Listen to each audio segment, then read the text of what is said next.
I became a dietitian because I was fascinated with the idea that food could be medicine. In this world where we have, pharmaceuticals and a Band-Aid for everything, like the idea of what's natural in this world and the idea of that being healing for us as humans was just something that I needed to know more about. But Akkermansia is what we call an anaerobe. So that just means that it cannot be exposed to oxygen. It lives in our colon, and that is an oxygen-free environment. So therefore, you're not coming in contact with this bug through your food.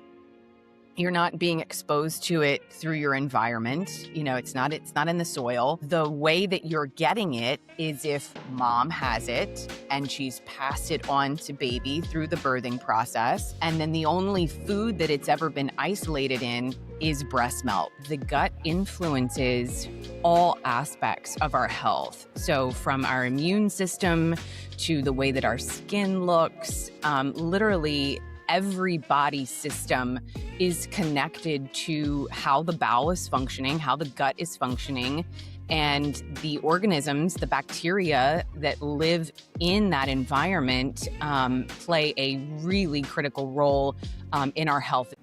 Welcome to Simply Walk the Talk. Our bodies and minds adapt to what we do most of the time. If you want to change your body and mind, you must change what it is you do most of the time. This podcast explores all things health, wellness, fitness, lifestyle, and biohacking. Stay tuned as we explore various thoughts, methods, and experiences from a multitude of conversations between our interesting guests and experts through many fields of work. Sit back, relax, and enjoy the show. Simply walk the talk.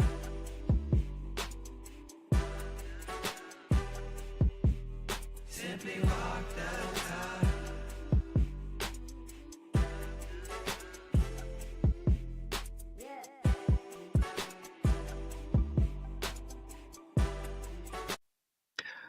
All right, we're back. And I say we're back because today I have a guest on the show by the name of Christina O'Connor.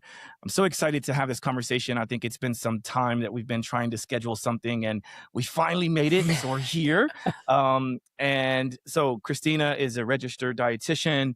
She does a lot of work with Pendulum Life, which for those of you who have really been following my journey, you've heard me talk a lot about gut health, how important it is to me and my clients. And we're going to be talking about products that I take daily. And so I don't want you to skip over that because there's going to be some important takeaways from this. I want you all to be able to understand that gut health is at the foundation of overall body and mind and spirit health. So Christina, welcome to the show. Awesome. Thanks so much for having me. I'm excited to chat with you. Likewise. And where are you calling in from? I'm on the East Coast, so I'm in Virginia, sort of near Virginia Beach. Awesome. So Yeah. as you may know, I'm here in New York City, and it's a really interesting time period because the Knicks just won the championship. And so yeah, I was in the Hamptons during that. It was hard to find a place to eat where it was quiet.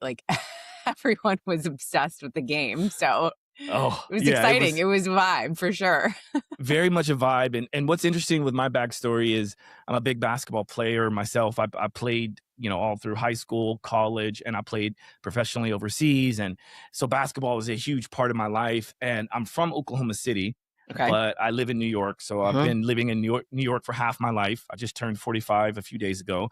And what's interesting is that Oklahoma City is my first home, and Oklahoma City Thunder got the championship last year. And then this year, I was so excited for the potential of having New York City Knicks play against Oklahoma City Thunder in the finals. And we were so close. We were so close. It didn't quite happen, but I'm happy that my second home, New York City, also has a championship now. The championship is following you. Yes. Yeah. So where is it going to be next year? Right?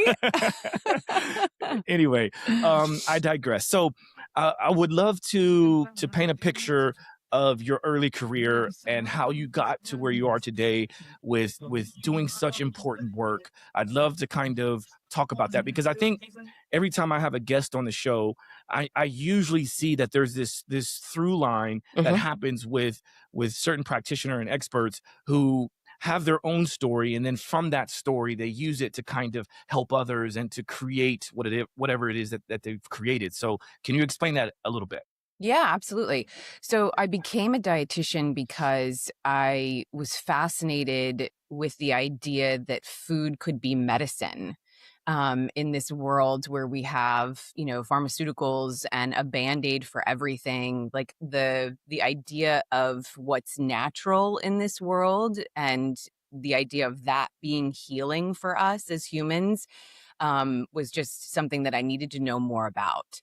And then as an early dietitian, I started my career in the NICU. So that's the neonatal intensive care unit, which is a really stressful environment. But I learned so much just about the human body, but especially about premature infants. And one of the things that really stood out to me in the NICU and with preterm babies is they're still developing. And there was this issue of the gut still developing and this issue of feeding them and getting nutrition to them so that they could grow, but also this complexity of the bowel not being fully developed. So, as you can imagine, so many issues and complications that come along with that that can last a lifetime for these infants.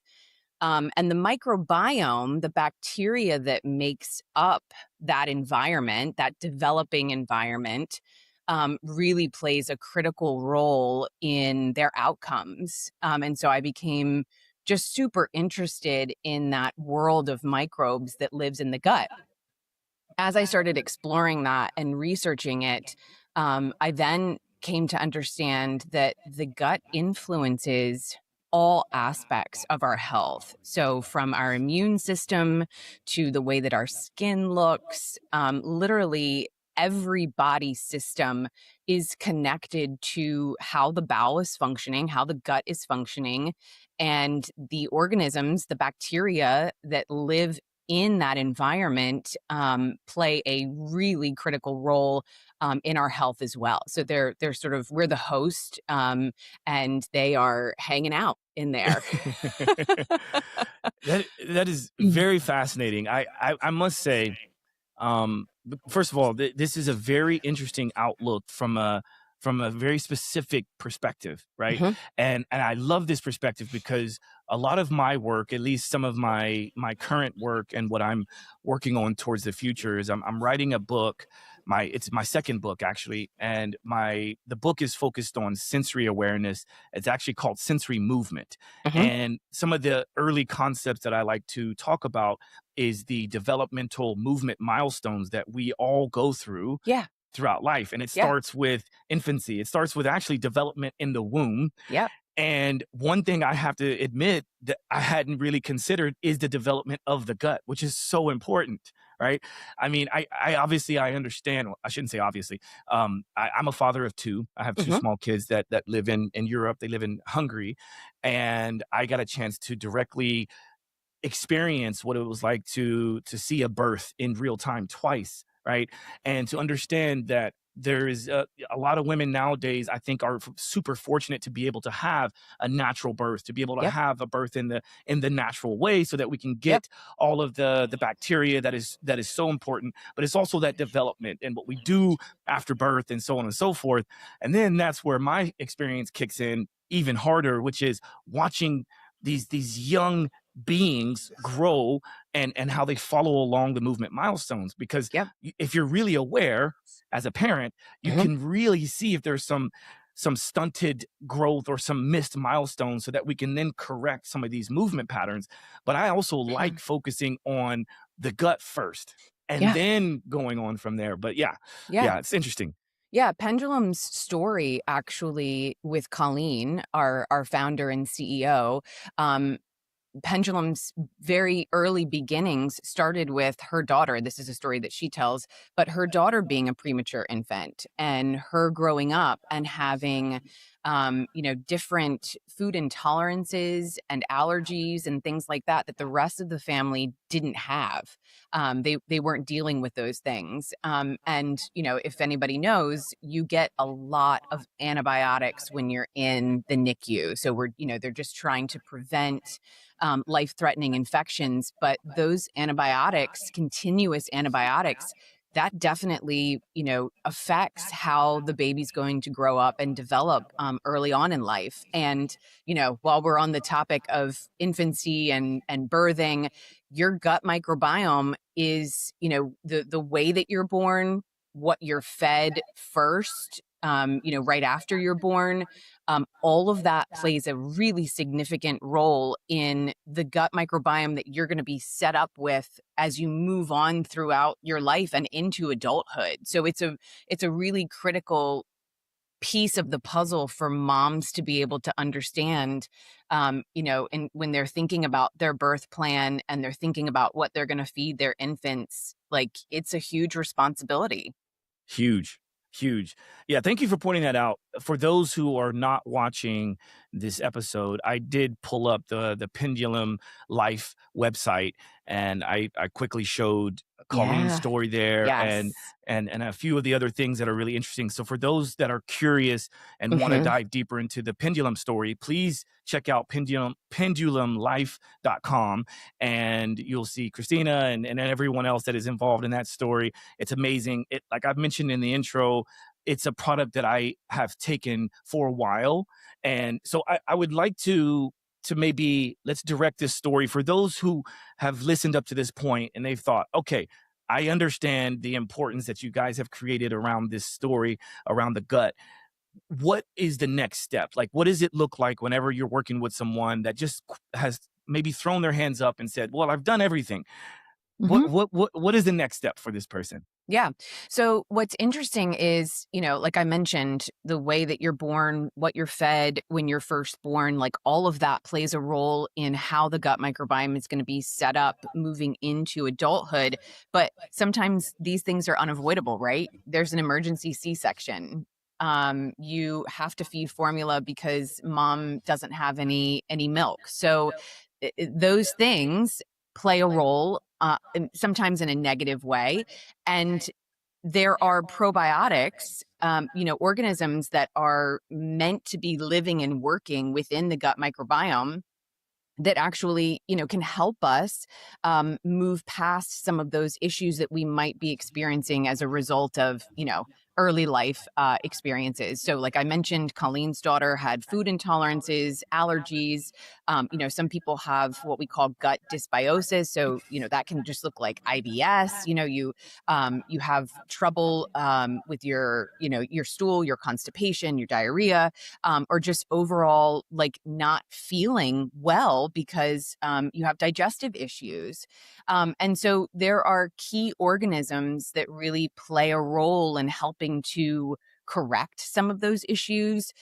They play a role in rebalancing the organisms that are living within the gut microbiome. Some are good and some are, not so good if they sort of get out of control.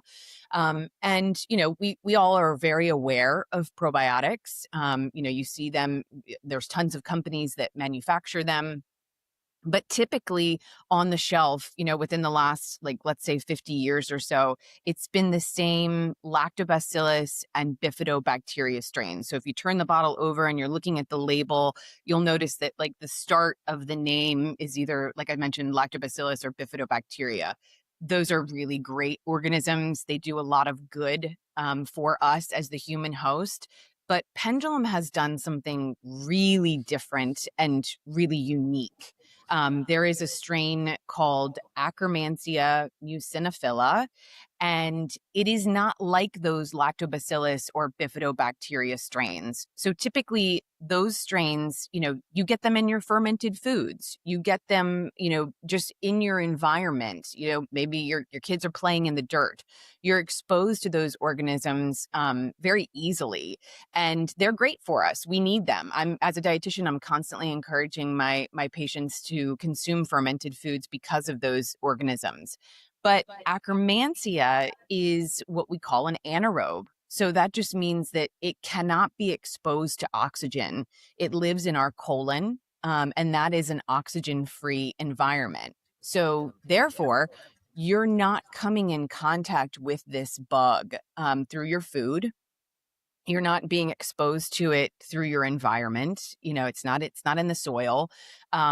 The way that you're getting it is if mom has it and she's passed it on to baby through the birthing process. And then the only food that it's ever been isolated in is breast milk. So there could be a whole host of people that grow up never receiving Akkermansia, never being exposed to it. And before now, it's never been available in supplement form. So we're just missing this very critical, what's called keystone organism that could be related to, not having it has a lot of negative downstream effects, which we can talk more about. Yeah, very good point. And I think this is interesting because I think the way that you describe that, I think allows for some hope because, if a person stopped listening to the point where they're like, okay, I didn't maybe have a natural birth. I was born out of C-section and my life is screwed. Therefore, there's no hope, right? I feel like there is hope, obviously. There is. And I think this maybe is a good point in mentioning that there are tests. Like, for instance, how I knew about this is I went through this testing program called Vitract. And Vitract allowed me to understand if like the importance of having either not enough Akkermansia or having too much Akkermansia.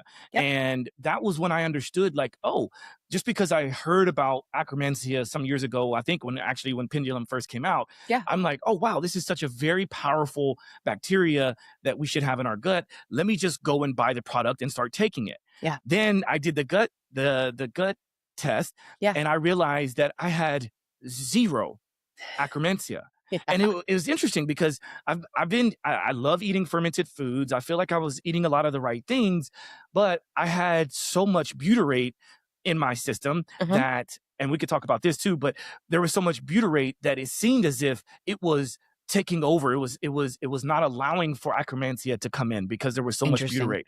Yeah. And so that is, my hope is that when people hear me say that, they think not, oh my gosh, there's too much to think about here. The hope should be that they go out and get a gut test first, right? Totally. Yeah. So what are your thoughts on that? Yeah, you can absolutely go that route. There's two ways to look at it. For those who are like really interested in understanding, what is in the gut, for those who really have like severe symptoms, like I would totally recommend getting a gut test and just looking at, who are the inhabitants of that environment? What are they doing there? The thing with gut tests, they're not an exact science yet. So take it as a piece of information that you still have to put together with your symptoms and, just your overall lifestyle and, your overall gut health. It's definitely not, it's a piece of the puzzle. They can be a little pricey, so sometimes people are like, I don't want to spend the money on that. But if you are making certain interventions and, nothing is moving the needle, sometimes it really can be worth, again, looking at who's in there and what are they doing? Yeah. Yeah. Well said. I love that because I do feel like there's so much information out there and there's so many tests that we can do. But I think this is a full circle moment. It goes back to what I was talking about before with the book called Sensory and Movement, the whole idea is for us to become more sensory aware, Yeah, more aware of who we are, our interoception combined with our exteroception, our environment, our epigenetics, all these factors that might play a role. And when we can bring down the quote unquote noise, it's easier to tap into what is truly happening, like not allowing the the noise to affect our daily decisions. Maybe totally. it can impact our results, of course, but Hmm. we should first and foremost kind of find what is baseline, and then what changes are we making to help us to feel better. Then if you Yes. want to follow up with testing and things like that, when the means are there to do so, then by all means do so. But I like your approach because it's not all or nothing, right? Yeah. Just getting a gut test one time doesn't create the full story, like you pointed out. I love that. Yeah, yeah, absolutely. Just use it as a tool. You know, we have so many, and to your point, it can be overwhelming. There are so many different things that you can test and look at. You know, your aura ring is constantly giving you information. Yeah, like, is that a good thing? Is it a bad thing? You know, Right, right. Yeah. There's what I've started doing. So, are you familiar with Function Health? I am. Okay. Yes. So, I just started working with Function Health. I've heard a lot of good things about it. Yeah. Obviously, I've heard a number of things that are like concerning for people, Yeah. mostly revolving around price, of course.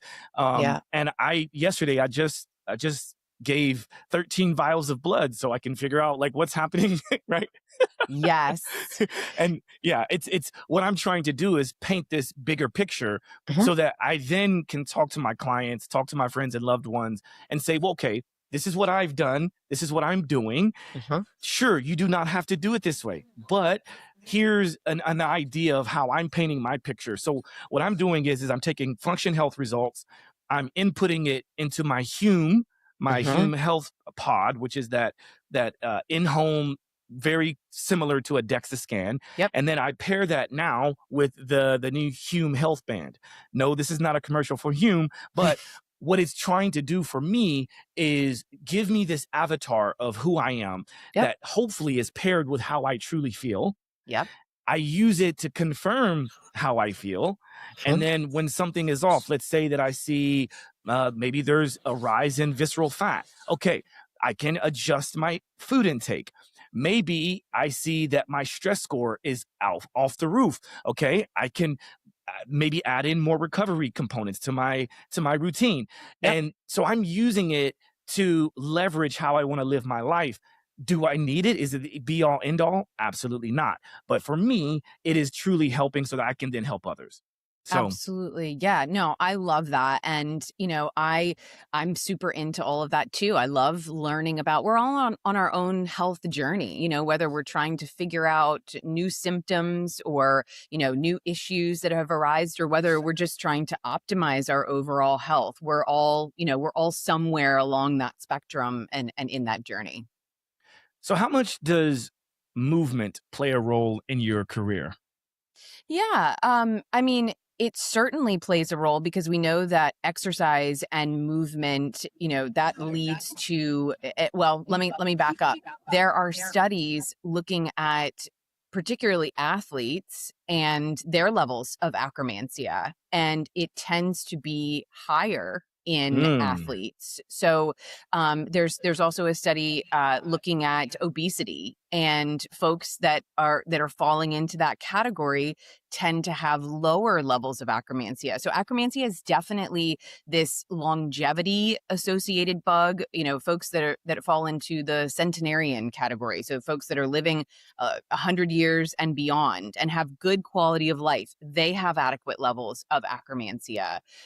The only thing I will say about athletes is when you start getting into those endurance athletes, you know, like triathlons and mhm. marathons and things like that, puts a lot of stress on the body.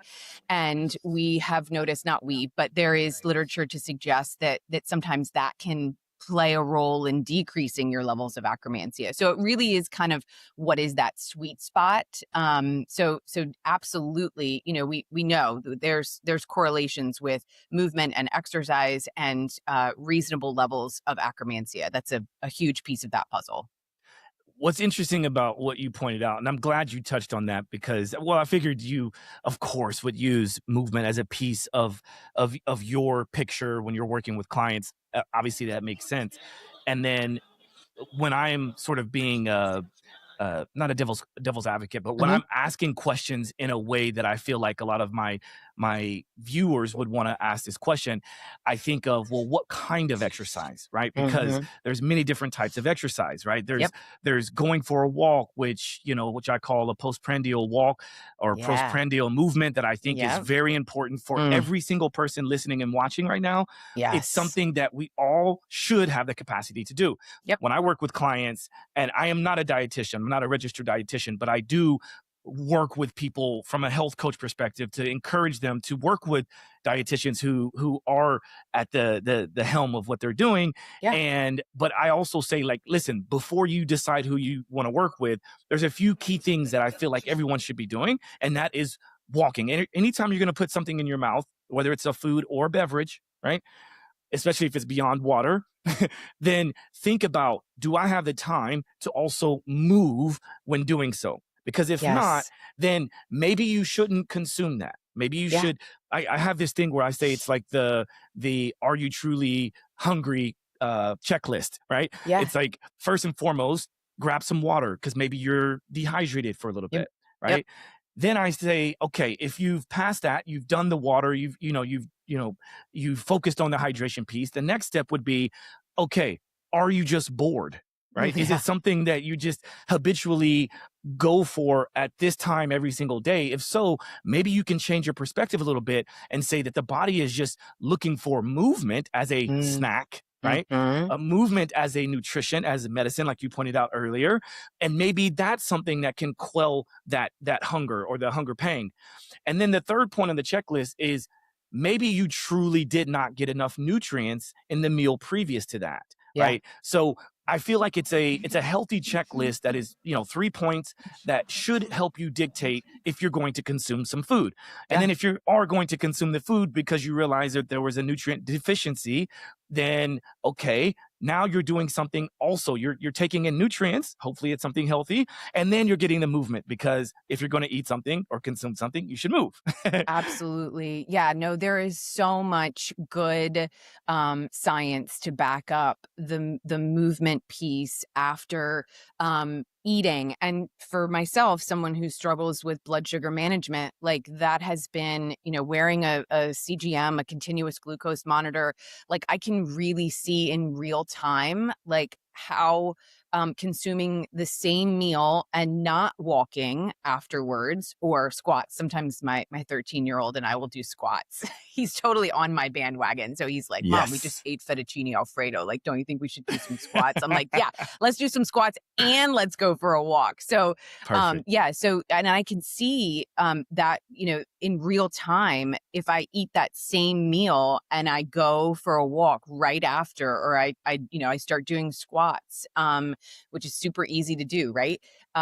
It just takes a little bit of motivation. But when I'm wearing a CGM, I can actually see that those blood sugar spikes, when I compare them, it's not nearly as severe if I go and do some movement. And like that's just because the glucose is going into our muscles, right? Instead of just circulating in the bloodstream. And believe it or not, Akkermansia plays a huge role in metabolism. So when you're ready, we can go into like, what are the benefits of this strain? Like, it's so important. Why do we need it? What does it do?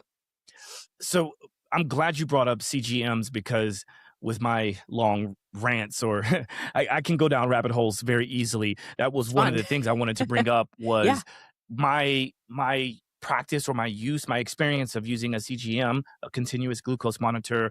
I've done it several times throughout my life.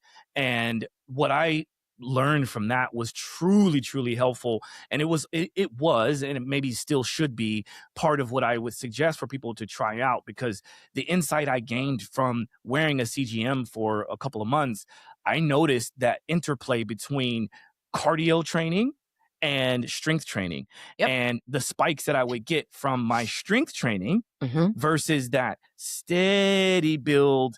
And this was specific for me, right? Because some Yeah. people are different, right? Depends on how much activation you have with your, type 2 and type 1 muscle fibers compared to what kind of training you're doing. Are you in zone 2? Are you zone 3? Are you Yep. mostly in zone 1? So, but there's a lot you can learn from leveraging that. And I remember one of the first times, I didn't know as much as I know now about it, but one of the first times that I saw spikes in my glucose, or at least the reading on the CGM, I realized it was right after doing like a CrossFit style workout that was Yeah. really high intense. And then I started doing rucking, right? Yeah. Rucking is one of my favorite things to do. Mm. Throw on a bit of weight. Doesn't have to be a lot. People think it has to be a huge backpack or 25% of your body weight. Doesn't have to be that. It can be that. But when I found myself going for a 1 hour or 2 hour walk, maybe taking a phone call if I need to, being able to have a conversation, not Yeah. really taking my heart rate beyond a certain threshold, I realized that that was actually the best for my metabolism. That was the Yeah. best for my fat burning capacity. So Yeah. very interesting. Love Yeah, CGMs. it's true. And you made a good point. The continuous glucose monitor, it personalizes, like, because like you said, for someone else that workout may not have caused a spike. What I found most interesting in wearing a CGM is, the foods that like I thought were spiking my blood sugar, like obviously sugar and sweets and desserts and things like that, like, yes, but also the tortilla chips that I was eating, when I have chips and salsa. So like my body is like, nope, we don't particularly like that. And so it was all about that learning. These are the things that spike my blood sugar. These are the things that, I need to be conscious about, when I'm choosing foods. And just to add on to that, and then Yeah. we'll move on, is learning how well we can come back from that Yep. spike, Yep. right? How long does Totally. that spike stay up? Yep. And then what time frame does it take to get back to baseline? Yep. Yep. So this And is our metabolic flexibility, right? So absolutely. Yep. Yeah, it was fascinating. I love wearing them and, testing different things. It just gives you so much insight if you're into that. You're into optimizing your health. It's great. absolutely. All right. So let's dive into Akkermansia a bit more, because Yeah. I know this is heavily a part of this conversation. It's why I first started really diving into the research around Pendulum, which then led me into, I actually went to the launch of Gut Yeah. Fuel Yeah. here in New York City with Colleen and a few Super others. cool. And that was really fun because I now use Gut Fuel all the time. All right. It's part of my daily thing. Yep. So let's talk about Akkermansia and then maybe even dive into Gut Fuel and what people could Totally. anticipate from taking it. Yeah, yeah. So, like I mentioned, it is considered a keystone or commensal strain. And when I sort of unpack that, what does that mean? When Akkermansia is missing from the human gut microbiome, we see a lot of negative downstream effects, and that is specifically related to what it does for us. And so when I think about the benefits, I put them into two main categories. The first is gut barrier integrity. So if you're not familiar, just a little bit of an anatomy lesson, the gut wall or the gut barrier is what we call semi-permeable. Okay, so it's supposed to allow the things that we need, like water and nutrients, to pass through freely, but we don't want pathogens and toxins and opportunistic bacteria. We don't want those things passing through and getting into systemic circulation. The other thing that can pass through is food proteins. So a lot of people will say like, oh, I can't tolerate dairy and I can't tolerate gluten. It may actually be that some of those food proteins are getting through the gut wall and ending up in systemic circulation. And so your body is then going, wait, this isn't supposed to be here. This is an invader. Like I now have to have a response to this. So I'm now inflamed. I'm allergic. I can't have these foods. And it really could be more related to the integrity of your gut barrier. And so the role that Akkermansia plays along this gut wall, you have a layer of mucus. And Akkermansia has a super weird job, okay? So just hang with me. It actually comes in and it acts like a cleanup crew or like a recycler. So it comes in and it consumes the old, worn out mucin that makes up this mucosal layer. As it does that, it stimulates us as the human host. It stimulates our goblet cells to say like, oh, okay, it's time to make a fresh layer of mucus. So by the Akkermansia consuming the old worn out stuff, our body is then getting that feedback that, hey, okay, it's time to make that new fresh layer. And that layer should be turning over like every 5 to 7 days or so. So you can imagine that if you don't have Akkermansia, then your goblet cells are not getting that stimulation. They're not getting that feedback. And so therefore, they're not producing that new fresh layer of mucus. So what's happening to that layer? It's becoming degraded. It's getting worn out. It's becoming sort of patchy and has holes in it. And so that's the perfect place for these opportunistic bacteria, these toxins, these pathogens to just slip right through the barrier and into systemic circulation. The other really interesting thing that Akkermansia is doing for us is more in the metabolic realm. So Akkermansia is what we call a butyrate producer. So when we consume fiber, and so that we'll talk about the gut fuel product because that is fiber. When we consume things like fiber and polyphenols, these organisms that are in the Pendulum products, their job is to ferment that fiber. That's what they do. That's their whole reason for living. That process of fermentation of the fiber in our gut gives us back something very important. And you mentioned it at the beginning of the show, and that is butyrate. Butyrate, short chain fatty acids. That's what butyrate is. There's a couple of them: butyrate, acetate, propionate. They are all so important for the functions of metabolism, specifically GLP-1. And GLP-1 is something that Pendulum has been talking about since our inception. Like that's the whole way that our probiotic strains, that's the way that they work. That's what they do. They stimulate GLP-1 hormone in the gut by way of that butyrate production. And we've actually done clinical trials to prove that. So like when the rest of the world wanted to start talking about GLP-1, we were like, oh my gosh, this is like either a blessing or a curse. We're still trying to figure that out. But like our message is you can make your own GLP-1.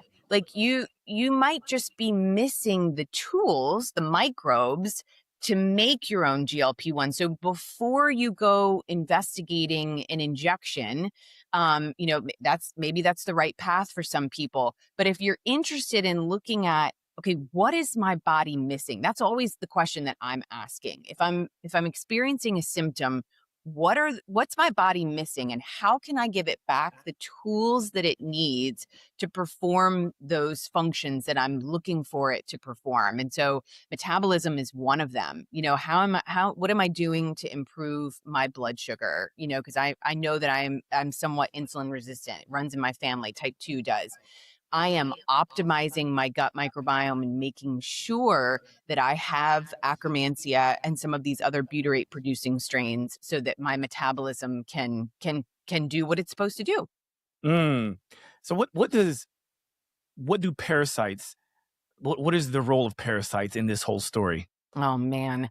Now you mentioned rabbit hole. Like that is definitely one that I am currently going down. And I don't know. I think a lot of us do. Yeah. I mean, I saw a functional medicine provider just a couple weeks ago. I'm taking my dad. He's dealing with some health concerns, and she just point blank was like, I ask people, do you eat sushi? And some, they'll say like, oh, well, sometimes. And she's like, well, then you have parasites. I'm just like, oh man. that tuna tartare doesn't really look so good on the menu anymore. Yeah, I don't know enough about I know they're stealing nutrients from us. I know that they're definitely doing damage structurally to the gut, and that is so damaging. There are a lot of things that are ruining our guts that are environmental, parasites being one of them, but also just the toxins in our food. So like you mentioned, or you think about glyphosate, Hmm. that is literally puncturing like holes in the gut wall. Like it is destroying. You're doing all of these good things for your gut. You're eating fermented foods, you're doing all these things, but then glyphosate comes in and just destroys all of that. Like it's incredibly inflammatory, and it wreaks havoc on the gut barrier. So clean water, clean food, clean air, those are really important to help safeguard against the things that you're trying to do or trying to improve. So yeah, I mean, there are a lot of things to be worried about, when you're thinking about what you're eating and what's in it. And then, first of all, well said, because I think most of us, and maybe this is a hot take, but I think most of us have parasites living within our environment, whether we Yeah, realize it or not. totally. And there's, as you know, there's a plethora of different types of parasites, right? So Yep. it's not just one type. But Yep. then I think maybe the person that's listening, again, I always like to try to put myself in the shoes of the viewer. Yeah. There's people out there who may have, issues with nightshades. And when Hmm. they hear take fermented vegetables or, eat fermented products, they freak out because they're like, well, I've been told not to have that because of Yeah. my situation. What have you dealt with that? And what do you do in those situations? Yeah, interesting. I think with the nightshades, and this has just been my own experience because I am somewhat sensitive to them as well. But when they're fermented, I can tolerate them better. So I wonder if, and again, that's just me, but I do wonder if sort of that fermentation process can make them more tolerable. But yeah, that's another the nightshades is an interesting if you look at like what Dr. Gundry says about nightshades, like he is convinced that they can be detrimental to everyone. I'm not 100% sold that they're not great for everyone. Like that's another rabbit hole that I'm sort of going down as I'm on my own health journey, right? Like Absolutely. these Absolutely. these certain foods, I don't tolerate them well. So there is definitely something to that. But when they're fermented, for me personally, they seem to be better tolerated. And it's the same with me. Absolutely the same with Interesting. me. Yeah. Okay. Okay. But at the same time, I feel like some of this bacteria conversation, at least from the way I see it, it's almost Hmm. like a use it or lose it concept. So if we don't introduce a certain variety within our diet, Oh then our yeah. body gets used to only dealing with what's coming in. And I've been Yes. having what is it called? Kimchi Yeah. since I was a little boy, since I Yeah. was like 5 years old. Yeah. And that was a big part because I grew up in martial arts and Hmm. the Eastern culture, there's a lot of use of fermented Totally. products, right? Yes. And so Yes. throughout my life, I've been able to handle it well. And so maybe the person who doesn't deal with what they think is a fermented product, right? Or they think that it doesn't work well for them is maybe because it's newly introducing this sort of food group that Hmm. may take some time. As we know that there's this hormesis, there's this time in which sometimes maybe we dip in how we feel so that we can then Oh, re-regulate, right? totally. Yes. Okay. So, my husband is a perfect example. A lot of dysbiosis, like just a lot of gut issues, right? That he's learned how to just manage. And for me, I'm like, no, I want to heal that, right? Like, this is not normal. I don't want you to have to manage these symptoms. I want you to know that this is not normal and it can be healed. So I try to give him a probiotic. He thinks I'm trying to kill him because it makes things worse, right? And so he's like, I don't want any of that. I don't want anything to do with it. Like, I just want to go back to managing my symptoms. So exactly what you're saying, sometimes things will get a little worse as the gut microbiome is being restored and rebalanced. Bingo. And so my advice is to go low and slow if that is happening to you. For our particular products, I'll say like just do one capsule like every other day if you have to, or just introducing it a couple of times a week. That way you're not having what I like to call a hostile takeover. So you don't have like Akkermansia coming in like, we're in charge now, everybody out, like, and you're having tons of symptoms. Instead, it's more of a gradual takeover. And I like to use the word takeover. That's not right, because we don't want any organism taking over. Right. We want a balance of diverse microbes living within the gut microbiome. I think it's definitely worth being said. I'm glad you said that, because I am cautious of the person still listening to this point. If you're still with us, thank you. But I'm cautious of the person that is like, yep, everything he's saying, everything she's saying, it makes sense. Let me go to the website, let me order, and let me just go hard. Yeah. This is where we have to transition slowly. Now, I would love to hear your thoughts on this, but I usually like people to embrace some level of intermittent fasting or fasting, whatever that might mean, because there's different forms of fasting, as we know, but simply to reset the gut so that we can understand what baseline feels like.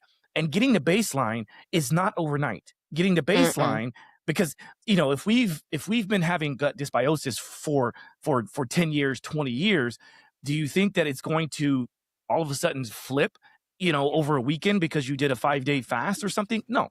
So we have to give it some time to ease into figuring out, okay, this is my baseline. Now let's start to focus on, like you said, maybe microdose the bacterial strains so that the gut has an opportunity to not freak out. Because we know what happens when the gut freaks out, right? It's like our gut is our second brain. And it is that for a reason. If we have chaos there, then we probably have chaos here. We probably have chaos in the rest of our life. So we're not doing anyone any favors by saying, just take this and check back in with me in a month. Nope. No. Nope. No. Yeah, no, you need to be feeling good. That's the whole point. Yeah, absolutely. I was going to say something about what you pointed out and now it's left fasting, me, darn it. Maybe? Oh, yeah, fasting. Okay, perfect. Thank you. There's so much literature to support fasting for a metabolic reset.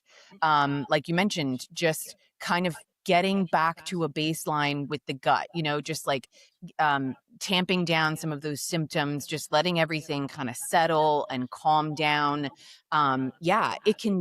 Fasting can be really beneficial. And then also when there's research to suggest that like cell turnover, and autophagy. So like getting rid of, your body is constantly trying to like clean out and detox and, get rid of dead cells. And so fasting is just a way to support your body's natural detox process. I will say for women, like we're going into like that perimenopause or menopausal, you just have to be careful, I think. And we're all so different. So you have to find the right fasting for you and where you are in life. I have to be careful that if I see something like, oh, cold plunging, it's good for everybody, I need to like do this. now we're sort of realizing that it may not be the best thing for, a woman who is perimenopausal or menopausal, where, those extreme workouts are spiking their blood sugar. Is it too stressful for the body to just go extreme cold plunge? Like maybe a little cold is okay, but like the ice Yep. cold bath, maybe that's too stressful and is having the opposite effect. So Absolutely. yeah. Yeah, it's really interesting because so I'll be talking more about this on my platform at some point very, very soon. But I, for a couple of years now, have been a huge fan of Prolon. Oh And yeah, I'm I sure just you're bought it. Yeah. oh, I'm okay, getting great. ready to do it. Yeah. Oh, No, oh, so you haven't done it yet. it's in the box, like sitting in Ooh. the other room. I just bought Mine is it. right there. Mine is Yeah. right there. Yeah. So I think this one that I'm gonna do next will be my sixth one. And for Cool. those who are not familiar with Prolon, Prolon is a 5-day fasting mimicking diet Yep. with food. Okay. Yes. This I'm is what I so want people to excited about it. understand. Yes. Yes. And what I've learned by doing it, having many clients do it, and I'm Hmm. talking like from my high profile clients to my family. Like my brother recently did it, and I bought him a kit, sent it to him because I knew that he has the capacity to do it, but I knew that he would maybe resist the price of it, right? It's Yeah. like, okay, the price is one thing. I understand people are price sensitive, but when I broke down the cost, it Yeah. actually is way less expensive than what I normally do on a daily basis when I'm Yeah. trying to eat healthy, right? Yeah. No, totally. That's a great point.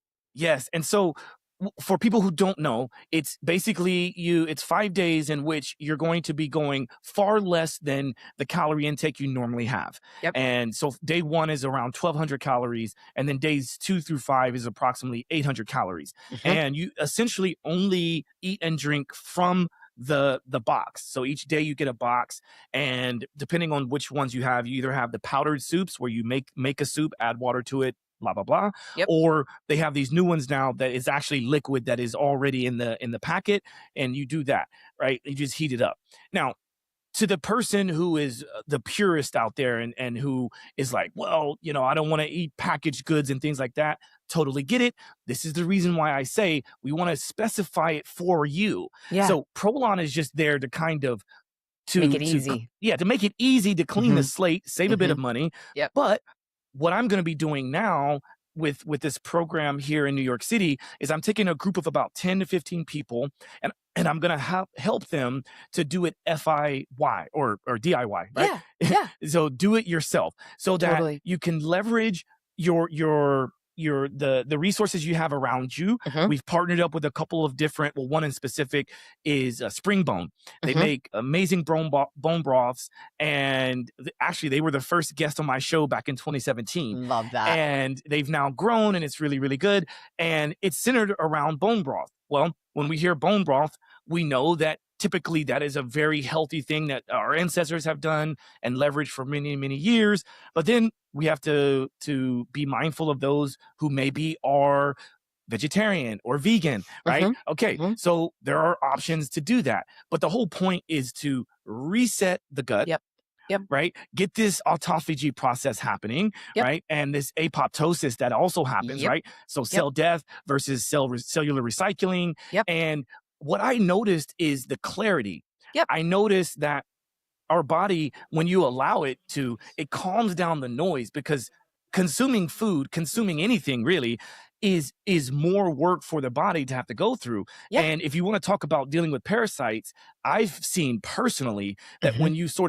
when you fast and you fast properly, then you're also starving the parasites, because the parasites need food too, right? Yep. That's And exactly right. when you starve the parasites, now you have a better opportunity to heal the gut.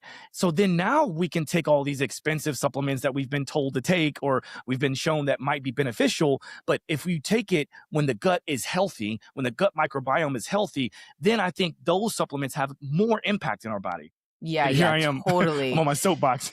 No, totally. I agree. And even when you look at, just a little bit of a different path, when you look at overall brain health, and even, there's solid literature on epilepsy, brain cancer, brain tumors. And that's why they have dietitians in the hospital administering the ketogenic diet, I'm not saying like everybody should go keto, but there are specific things that the ketogenic diet can do for improving your brain health. You mentioned like more clarity, like that is settled science. Like we Yep. know that like our brain functions better when we're feeding it high quality fats, and we're not doing a lot of the carbohydrates. So Yep. yeah, And totally. and to just one more like piggyback moment, so the reason why I created this DIY reset, I'm calling it the holistic reset, is because I want people to understand that, okay, there are people who have different lifestyles, right? Some people want to get bigger, they want to get stronger, and they have a program that they're following, so they might need a little bit more protein than say the Proline diet is calling for, because the Proline diet is prefacing vegetables only, so it's a vegetarian moment for about a week, which I think anybody should be able to do this for a week. And then also, can you maybe skip out on 1 week of your hardcore workout program so that you can get better health? Because I know that a lot of people who are hard charging in the gym have gut dysbiosis, right? And so if you can take a moment to kind of take a step back, embrace this bit of hunger, because we are living in a comfort crisis. Embrace a little bit of the hunger, because I think when we take in food after that, it feels so much better and it actually tastes better. We can actually taste the food, which is really good. And then what I also leverage in my DIY version of Prolon is I leverage ketone supplementation, exogenous ketones, right? So some people might say, well, that's not a fast. I'm not trying to go through semantics here, right? Like, I don't care what you call it. I'm trying to get you to reset. And if you're dealing with hunger and you're dealing with brain fog, then why not take something that is known as the fourth fuel that can help your brain, help you to stay motivated, help you to go out and have that walk, and so on and so forth. So this is what I'm doing, because I feel like this is the best opportunity to get people to go, oh, I do have an ability to have autonomy in my life. I can now feel and understand that I'm in control of what happens to me and how I feel. Yep. 100%. So well said. Yes. I like that idea. I'm going to take your recommendation of adding ketone, like that, adding that fuel, while doing the fast. That's a great point. And can we talk about gut fuel before we wrap this up? Yeah, absolutely. Gut fuel. Yes. Gut fuel. Okay. So as a dietitian, and since I've been here at Pendulum, like you'll see on our website, like we're constantly talking about like what is the food that supports these beneficial organisms so that they can survive in your gut, right? So like they need us, we need them. What do they need from us? They need fiber. So the butyrate producers need fiber because, like I mentioned earlier, that fermentation process of the fiber gives us back that butyrate. So that's how that relationship works. And then Akkermansia needs polyphenols. That's literally the energy source. And so if it doesn't get them, it dies. Like it just goes away. And so that's probably another reason why so many people are missing Akkermansia, because they're not feeding it properly. So Gut Fuel is first of its kind, a really unique product that is combining not just one type of fiber, but many types of diverse fibers. So that's feeding all of the different diets of the good organisms in your gut. And then it's also putting polyphenols in there as well. So you're supporting the butyrate producers that need those different diverse fibers, and you're supporting the Akkermansia as well. You're getting some of the fibers too that a lot of people miss. So there's one particular fiber, resistant starch, that you get from potatoes, white potatoes, that you have then cooled. So unless you're eating a ton of potato salad every day, like you're not necessarily getting this particular type of fiber. So this is a really easy way to get that fiber on a consistent basis. And like I mentioned, it's all about diversity in the gut as far as the organisms are concerned. But then they're all diverse and they're all different. They all need different types of fuel. Gut fuel is not just that psyllium husk, that you find in Metamucil, which is great. It's a bunch of different types of fibers to really help nourish those microbes. And you can mix it in. You see on our website, like you can mix it into smoothies. We've mixed it into, I think at the lunch that you attended, they mixed it into the different like tahini and sauces and green goddess dressings to add to your foods. Like it is so versatile. Like you can mix it into pretty much anything. Stay away from the hot foods, like hot beverages, hot foods. Mix it into your latte, not your hot coffee, your iced latte. Mix it into your overnight oats and your chia puddings. Don't mix it in your hot oatmeal because that will actually disrupt that potato starch that's supposed to be eaten cold. It disrupts that. So you want to put it into your like room temperature or your cold products, your cold foods. I'm glad you talked about the resistant starch thing because, again, when I'm talking to clients, I like to give them very easy moments in which they can make these small incremental changes that have a big bang for the buck. Mm-hmm. And creating this resistant starch thing is super simple. Like you mentioned, you can, cook some rice. If you're going to have rice in your diet, cook some rice and then cool it. Mm-hmm. And then prepare it for the next meal. Yep. And I actually tested that with my CGM. Now, keep in mind, I also use healthy fats like butter or olive oil to go with that to kind of help reduce that spike a little bit. Yeah, right? Totally. But it's really cool when you can go, oh, I've heard this on this show. Let me try it. Let me test it. Right. Yeah. So anyway, I know your time is very, very important. I want to make sure that, was there anything else that we want to talk about before we hop off? And obviously I would love to have you back on, but I want to make sure that I give you the opportunity to do that. Yeah, absolutely. Well, thank you again for having me, and hopefully this wasn't too confusing for folks. Our website is great, so if you have questions or you need clarity, like go there, Pendulum Life.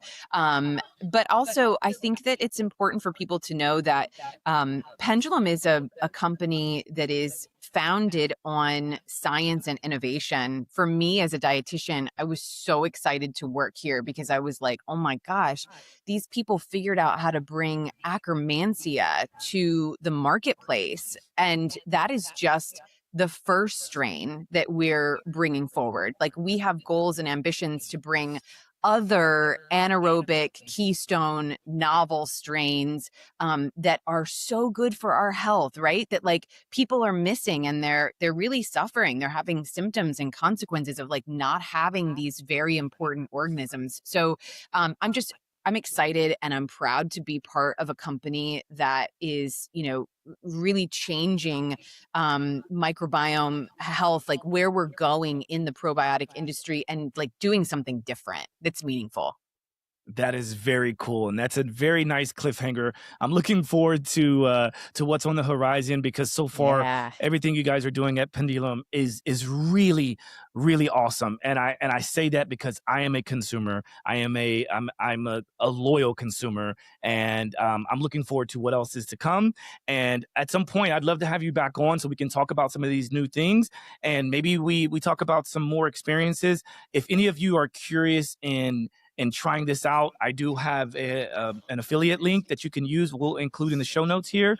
And also feel free to reach out to the team at Pendulum. Yes. I know they're very, very helpful. And the more feedback they can get from people, the better they can do with the company and where it's headed. So, Christina, thank you so much for your time. Yes. And I look forward to keeping in touch. Absolutely. Thanks again for having me.